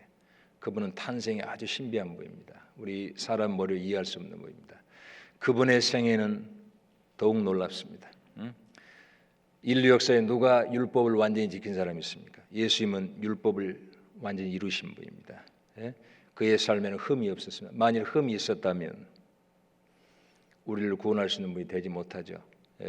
그는 완전한 거룩한 삶을 살았습니다. 그의 가르침은 놀랍습니다. 누가 감히 이렇게 말할 수 있겠어요? 옛사람에게 말한 바 살인치 말라 했거니와 나는 너에게 이르노니. 구약의 십계명을 인용하면서 나는 너에게 이르노니 하고 그 말씀을 더 포괄적으로 설명했습니다. 하나님의 권위로 말씀한 겁니다. 하나님이 아니면 어떻게 그렇게 말씀하겠습니까? 하나님이 말씀하는 그 십계명을 딱 인용하면서 나는 너에게 이르노니 딱 그렇게 얘기하셨거든요. 그건 자기가 누구란 걸 설명해 주신 겁니다. 그의 가르침은 놀랍습니다. 그분이 말씀하신 내용들은 이 세상에 누구 배운 사람도 할 수 없는 말씀을 하셨습니까? 말씀하셨습니까? 그분이 행하신 능력과 기적은 어떻습니까? 풍랑을 잔잔케 하고 죽은 자를 살리셨습니다. 그분의 삶 자체는 이 세상에 어떤 인간하고도 비교할 수 없는 놀라운 삶을 사셨습니다. 그의 가르침, 그의 능력, 그의 실제 삶, 그리고 그의 인격, 그의 사랑과 인내와 겸손과 온유와 특별한 분입니다. 그래서 어떤 분이 그러더라고요. 예수 그리스도는 사람이 생각하는 가장 완전한 하나님이고 하나님이 생각하는 가장 완전한 사람이다. 그 삶이 그렇습니다. 세 번째로 그의 죽음이 아주 놀랍습니다. 어떻게 한 분이 죽으시는데 온 세상 사람이 동시에 죽을 수 있습니까? 심판을 받을 수 있습니까? 어떻게 한 사람이 죽을 때 모든 죄가 해결될 수 있습니까? 하나님이 어떻게 그렇게 비참하게 죄인처럼 죽으실 수 있습니까? 그분의 죽음은 아주 놀랍습니다. 이 땅에서 두 명의 강도들 사이에서 가장 비참한 죄인처럼 죽으셨잖아요. 가시면류관을 쓰셨습니다. 옷이 벗겨지셨습니다. 강도들 사이에서 죽으셨습니다. 사람들이 조롱할 때 조롱을 받으면서 죽으셨습니다. 근데 그 모습은 본래 그분의 모습과 완전히 달라요. 그분은 하늘에서 영광의 면류관을 쓰시는 분이거든요. 천군 천사가 경배하는 분입니다. 거룩한 자들이 그에게 찬양을 돌리는 분입니다. 그런데 땅에서는 조롱 속에서 수치를 당하면서 옷벗김을 당하면서 죄인들 사이에 가장 죄수처럼 죽으신 분입니다. 그런데 그가 죽으실 때 다 이루었다 그러셨잖아요. 어떻게 한 분이 죽으면서 그것도 배척을 받고 조롱을 받고 죽으면서 다 이루었다라고 말할 수 있겠어요? 하나님의 뜻을 그의 죽음으로 다 이루셨습니다. 특별하신 분입니다. 그의 부활은 더 놀랍죠. 누가 죽은 자 가운데 스스로 일어날 수 있습니까? 우리 인간의 가장 큰 고통 중에 하나가 사랑하는 사람하고 헤어지는 겁니다. 예수님 죽으시고 정확히 3일 만에 구약에 예언된 대로, 구약성경 출애굽기 보시면 3일길, 3일길, 3일길 계속 나오고요. 레위기 보시면 첫 곡식을 드리는 정확히 초곡절에 주님 부활하셨고, 요나 죄송합니다. 요나가 3일 만에 뱃속에 나왔고, 그리고 호세아의 성경에도 3일에 살리겠다고 다 약속되어 있잖아요. 정확히 그 시점대로 계획된 대로 정확히 스스로 일어나셨습니다. 누가 내게 생명을 빼앗는 자가 있는 게 아니라 자기 스스로 버리고 스스로 취한다 그러셨습니다. 하나님만이 할 수 있는 겁니다. 그의 부활은 더 놀랍습니다. 고린도전서 15장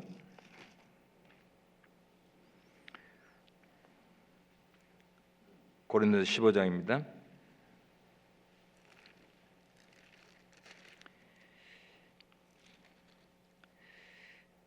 3절 4절 3절 4절입니다.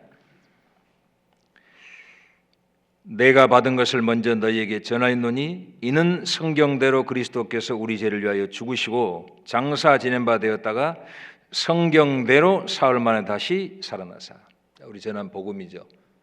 성경대로 죽으시고 성경대로 사흘 만에 살아나셨다. 사도행전 1장 설교하다 제가 은혜가 됐어요. 1장 3절 4절 보면 제자들에게 부활하셔서 그 확실한 증거를 보이셨단 말씀 나오거든요. 혼자 상상을 해봤어요. 내가 예수님 죽일 때 옆에 있었다.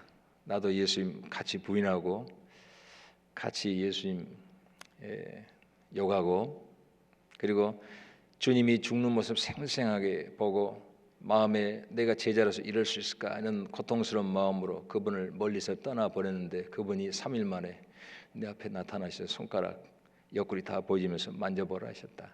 그러면 그냥 실제 내가 거기 있다고 생각하고 상상하면서 마치 요한일서에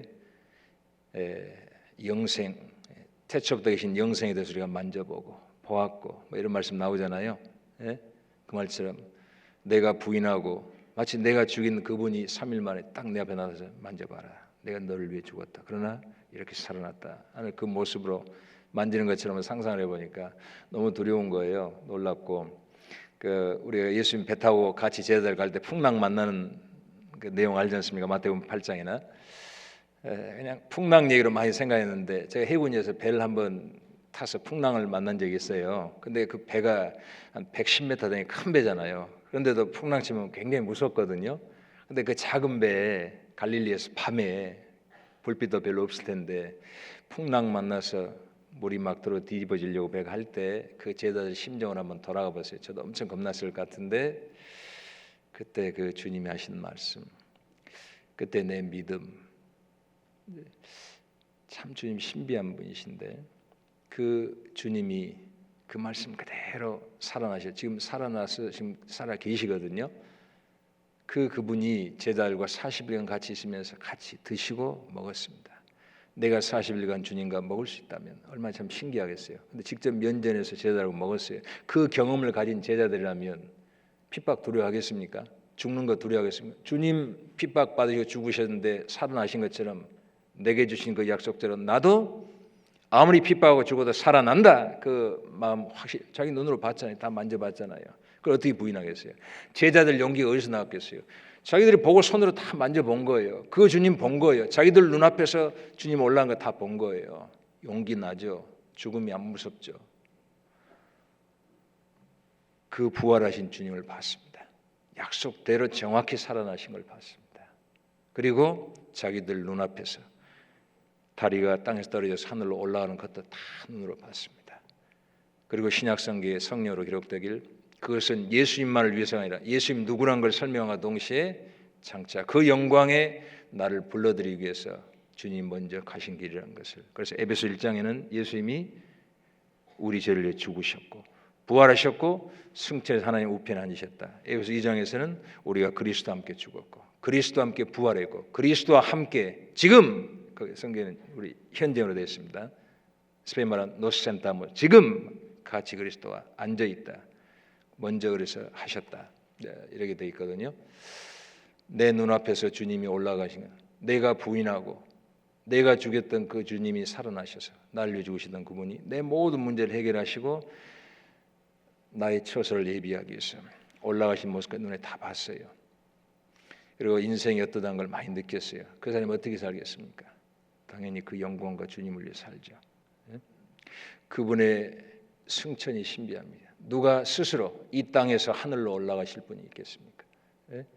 예수님입니다. 그런 역사입니다.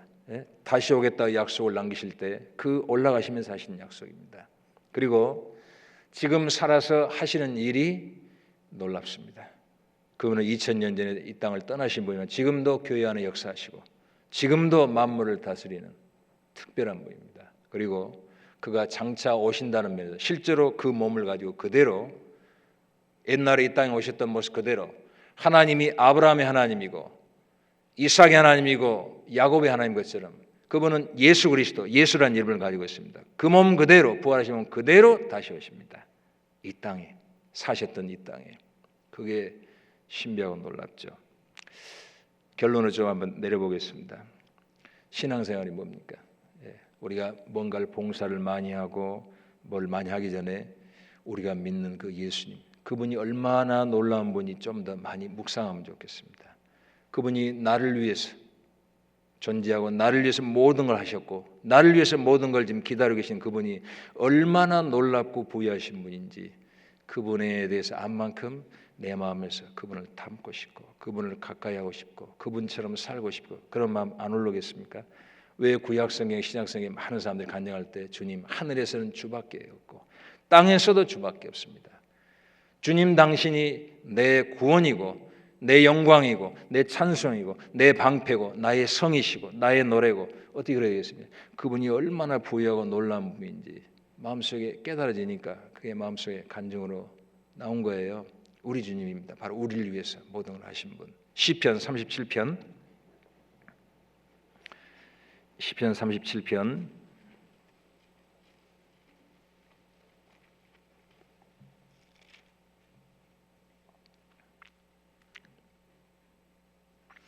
25절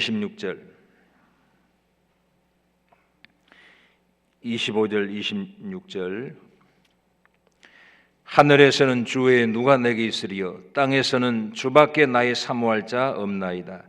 내 육체와 마음은 쇠잔하나 하나님은 내 마음의 반석이시요 영원한 분기시라. 하늘에서는 주 외에 누가 내게 있으리요 땅에서는 주밖에 나의 사모할 자가 없나이다. 우리의 소망이십니다. 주님이요. 신비하죠. 주님 생각할수록. 그는 배고프셨습니다. 실제로 이 땅에서. 그런데 많은 사람을 배부르게 부유하게 해주셨습니다. 가난하셨지만 많은 사람 부유하게 해주셨거든요. 그는 목이 타셨습니다. 그러나 많은 사람을 해갈하신 분입니다. 그분은 죄인처럼 죽었지만 많은 사람을 의롭게 하신 분입니다. 아주 특별한 분입니다. 정말 누가 한 글을 쓴들 그렇게 쓸 수 있겠어요? 영원한 창조주가 이 땅에서 만들어가는 그의 역사가 정말 신비하고 우리 말로는 다 헤아릴 수 없는 분입니다. 형제자매님들, 신앙생활은 절대 여러분들이 그냥 값없이 희생하거나 수고하는 삶이 아닙니다. 우리가 주님을 닮아가고 주님을 사는 것은 이것보다 더 복된 일이 없고 이것보다 더 가치 있는 일이 없고 그래서 주님을 더 닮고 싶고 닮고 주님을 위해 산 만큼 주님께서 장차 내게 주실 것이 무엇인지 우리가 잘 알고 있습니다. 더 많이 수고하시고 주를 위해서 더 많이 주님에 대해서 배우시고 더 많이 주님을 닮으려고 애를 쓰시고 주님이 순종한 만큼 우리도 주님처럼 순종하려고 그러고 주님이 자기를 헌신한 만큼 우리도 헌신하려고 그러고 주님이 아버지 뜻을 이 땅에 이루는 걸 기쁨으로 사는 것처럼 우리도 똑같이 주님의 영을 가졌으니까 그렇게 산다면 우리 삶도 행복하고 그리고 실제 우리 삶을 지키십니다. 그리고 그 앞에 쓰실 때도 주님 앞에 우리가 쓸 때도 정말 기쁨과 영광 중에 쓸 수 있어야 생각합니다. 우리에게 하나님이 준비하신 보배 바로 예수 그리스도 그는 만유십니다. 나의 생명, 뭐든지 거기 갖다 넣어도 됩니다. 예? 내가 사랑에 대해서 배우고 싶으면 다른 거 볼 거 없습니다. 주님 보면 됩니다. 겸손에 대해서 배우고 싶으면 주님 보면 됩니다. 예? 인내에 대해서 배우고 싶으면 주님 보면 됩니다. 영원한 영광에 대해서 보고 싶으면 주님 보면 됩니다. 그 주님 이 땅에 살아있을 때 더 배워가는 게 우리의 삶입니다. 그리고 닮아가는 것, 그걸 위해서 더 열심히 살면 좋겠다 싶습니다. 예, 감사합니다. 기도하겠습니다.